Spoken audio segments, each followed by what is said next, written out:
Welcome to our thoughts on what's been happening on Raw and SmackDown over the past week. Grab a chair, sit back, and disagree with what we have to say.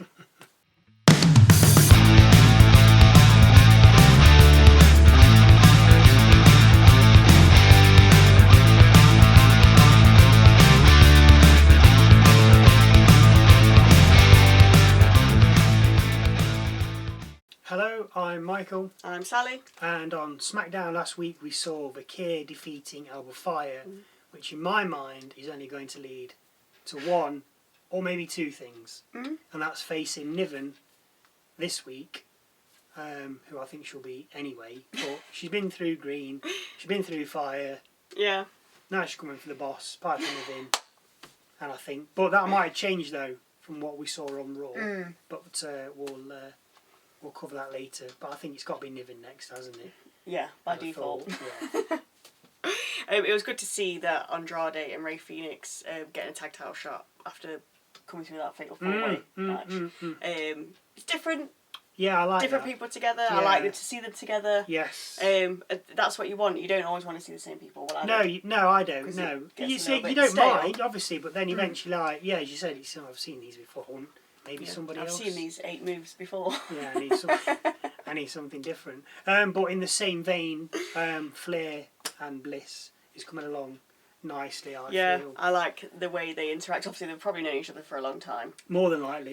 But like just the little things, like I don't think it was this week. I think it was last week. Just like when Flair came out and she's covering up Bliss's face with a robe and just silly things like that. And and I like that. Little love heart. Yeah, because they're taking the mick out of one another like that, and the fans are actually starting to like Flair. Yes, they're actually cheering for her, getting behind which her. Is what she wants. Obviously, she wants it. Of course, she does. Nobody wants to be. Everybody wants to be accepted like us. But she, I mean, before it's like, oh yeah, you're in another title shot. Boo, you shouldn't. You don't deserve it. Exactly. Yeah. I know she feels she does, but that's irrelevant. It's what the fans want, and if the fans are not happy that you're getting that title shot, they will let you know, which is right. It is about the fans. Yeah, exactly. We had Fatu and Jimmy trying to take on the MFT, or Bloodline 4.0, if you will. Succeeding to a point. Yeah, well, they did with the help of a chair. Yes. We obviously also had Solo getting arrested. Yes, I mean, is he going to be out for SummerSlam? Because apparently they're meant to be having a steel cage match at SummerSlam, Solo and Fatu, so hopefully it's out by then. Steel cage is in jail. Oh, yeah. Nice. Yeah. Escaping jail. That's how you win. Yeah. And then, of course, we rounded off last week's SmackDown with Rhodes forcing Cena to sign the contract, which, as I said in the SmackDown review, I'm not sure it's legal. Totally is. But that match is now signed and sealed. Street fight match as well, I think. Yeah. So the question begs, who's going to come out and help Cena? Because I've had a little think about that. There's many people to come out and help Rhodes. But I think he'd be like, no, I need to do this. Okay. Whereas Cena, bad guy Cena, Rock might show up. I mean, it's SummerSlam. It's the WrestleMania of summer. Why not? He might not be doing anything. He's probably busy. But, don't write yourself in, Rock, if you ain't going to be there. Yeah, exactly. What's the point? Because what you did was absolute farce. Because you never followed up with it. No. You showed up, was it? Still haven't followed up with it. Showed up at Mania and then disappeared. Yeah. Hey, I've got a great idea. I'll come in and be like the super bad guy. I'm going to start this storyline. And then I'm just not going to come back. What? Yeah, brilliant. Come on, guys, put some thought into it. If you're not going to make it, then don't come in. But if you are going to put yourself in, show up. Yeah. One night. I'm sure you can do that. I'm sure you can schedule 20 minutes. Yeah. And then go and do something else. It doesn't have to wrestle, obviously, because it's the training that takes up time, which is fair enough. Of course, he can't wrestle anymore. He's done. But it's too big. Too heavy. Yeah. But as you say, just answering some questions that we all had. What are you doing? Yeah. Nothing by the looks of it. What a waste of time. Because he's just on his own now, isn't he? So he's just like, that's it, yeah. Got just no me, mates. Even Travis Scott ain't bothered about him. Well, we're not bothered about him, so... Very true. Raw also had different teams going for the tag titles, with the LWO winning a triple threat tag match. I'm not sure that they'll beat the Judgment Day, but again, it's just nice to see someone else that mix. That's what you want. I mean, I thought the War Raiders maybe because they were on last week's Raw. But they didn't show, so I thought they may have been there. But no, I don't mind LWO winning. I'd like to see America made. They're so good. I thought they would. Good. I thought they would win. But maybe they're saving them for something down the road. I hope so, because I do like them. And then it was interesting, talking about tag teams, I find it interesting that we had Ripley, Vaquer and Sky standing tall over Green and the hervice on Raw. So does that mean we're going to get a 6-woman tag on SmackDown? That's why I said it's got to be Vaquer against Niven. She's beating Fire, she's beating Green. But now we've got Sky and Ripley with her. I've got a feeling this might be a 6-woman tag on SmackDown, or maybe even on next week's Raw. Which gave me another thought, that they could even be planting the seeds for Survivor Series. I mean, although it is a way off, it wouldn't do WWE any harm in starting to build towards it. Yeah. I mean, personally, I can't get invested in something that's just thrown together. A bit like this. Exactly like this. But aside from that, give me a storyline and I'm in. Give me 8 women Survivor Series match where they're just thrown together and I'm not buying what they're selling because it doesn't mean anything. Whereas if you start to get little clicks now... Yeah, and given that time and I'm invested. But if you just start chucking 8 women together with 2 or 3 weeks to go, I'm not really bothered. You're not bothered, yeah. I'm not bothered. Give me something they've got a feud, and they've got a feud, and they've joined, this is going to be massive. Like I think they'll do, not that I want it, but Bloodline Originals with Jacob against MFT Bloodline 4.0. I can see that coming for Survivor Series. It's building towards it. Because they can't have it against Seth's new gang because Seth ain't there. And you've only got Bron and Bronson. You can't have them two against Jimmy, Jay, Jacob, and Roman. And they can't just drag another 2 in. Yeah. Whereas I think Survivor Series, the men's big deal is going to be the original Bloodline against Bloodline 4.0. That's where it's heading towards. It won't be the Wyatts. No. It won't be them. No. I know. I don't think it would. Yeah. No.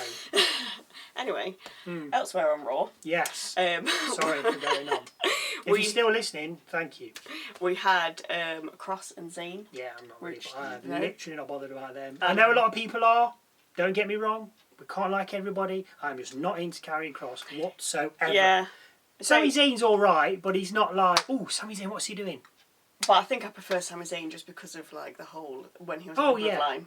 Oh yeah, yes. I think that's why I like him now, because I wasn't really that bothered by him before. Yeah. Anyway, they had a match. Yeah. Cross cheated. He did hit him with a pipe. He did. There we go. The ref didn't see. So it's probably going to continue. No, of course it will. To SummerSlam and then Zayn will finish it. And Styles was funny on Raw with all his jobs. Yes, I did like that. That was a bit of a throwback for me. It's like the Attitude Era, best era. Just messing about, just being silly. Yeah. That was the entertainment. That's what you want. Yeah. That is what you want. And then talking about what you want, the last segment of Raw was excellent. Roman delivered his lines well, unlike us half the time. He took his time and he got the message across. They'll definitely be having a match at SummerSlam against Bron Breakker and Bronson Reed. That they, as in Reigns and Jay, they have to be. Yeah. Because then you're getting Reigns in SummerSlam. You're bringing him back to a main event. Jay's main eventing again. Yeah. Bron Breakker, Bronson Reed. They're in a SummerSlam tag match, big event. Seth's not there. They may not have had it if Seth was there. They may have, because they could have had Seth obviously Seth there, Reigns, and then Punk as well, because obviously Heyman crossed. Yeah, Punk possibly. It could have been that could have been the original plan. Yeah, but as I mentioned in Raw, or in the Raw review, when Breakker and Reigns were giving each other a bit of chat, Breakker didn't have a mic; you could just read his lips. I was like, oh yeah, I was excited for it. I was like a little kid. It was just like, oh yeah, yeah. So, yes. And he got me pumped for it.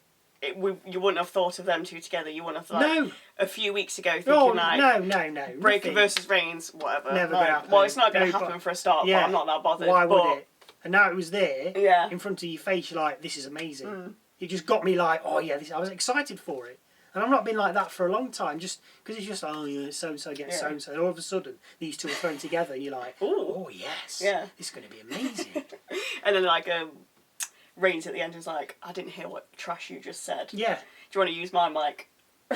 Threw it at him, Yeah. Superman punch. But I liked that. yeah, it was brilliant. And then this week's SmackDown, as I've already said, it'll either be Vaquer against Niven or Vaquer, Sky and Ripley against Green and Hervice after the 6 fought on Raw. Yeah. They can't just leave it at that. No. Because they all kind of save one another, the faces. Yes. So I can see this going, because Ripley saved Sky and Vaquer, but then she didn't attack Sky or Vaquer. Yeah. So she's kind of like siding with them. We were talking about her the other week. Yeah, giving us something week. to do. They must have what. Give us something to do. See, WWE watched this, so you know, they liked and subscribed. You know what I'm talking about. And we definitely have Bliss against Perez, and then Andrade and Fenix taking on the tag champs, the White Six, in a title match. Which, let's be honest, they ain't losing yet, are they? No, they've only just got them. Like, they want to do something with them. They give them the belts. Now do something. Do something, yeah. Dexter Loomis, practice. Yeah. Run through your script. Run through your match. Stop slipping and tripping. And... Talk to Gacy. Talk to your opponents. Yeah, which is what they do. So we know you do it, so just do it. Spoiler alert, if anybody didn't know. But just run through your match of what you're going to do. Try and remember it. Try and break it down into segments if need be. Yeah. Because when you slip up, it looks ridiculous. And it takes you out of what's happening. Yeah, I exactly. say, like, to me, like, obviously for us watching, it's like, oh, what was that? But then I can imagine for him, if it's just something like a slip off rope or whatever, it's then psyching yourself back up. Because you're like, wow, no, I've just completely messed Sheamus up. did that on Yeah. this week's Raw. He got on the rope to dive out to the ring. Rusev slipped, Yeah. got back up. But he knew he made a mistake. And he kind of played it off a little He bit. played it off, he laughed it off, She and was he like, got on with it. Yeah, Yeah. and he did it again. And, and you're like, yeah, you know, but the thing is, getting onto the rope and balancing, I get that.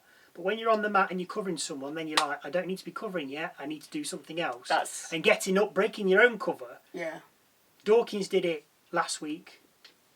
Valkyrie did it this week on Raw. She was covering... Who was she covering? Bailey was out of the ring with... She was covering Perez. Yeah. And then she got down and she looked what was happening because like, I think we Raquel think and Bailey... we think somebody was supposed to break the pin. But Valkyria covered anyway, and then Perez broke the pin or the cover. She kicked out, but it looked... Yeah. You can see things and you're like, that's a little bit sloppy. And the end was good because obviously Lynch came down, Naomi came down. I mean, we didn't cover that because it was just... you knew Raquel and Perez weren't going to lose the tag titles. The thing is, when are they going to... Oh, I think they'll lose at SummerSlam. Oh. Yeah, I think Bliss and Flair will win them. They'll win them belts.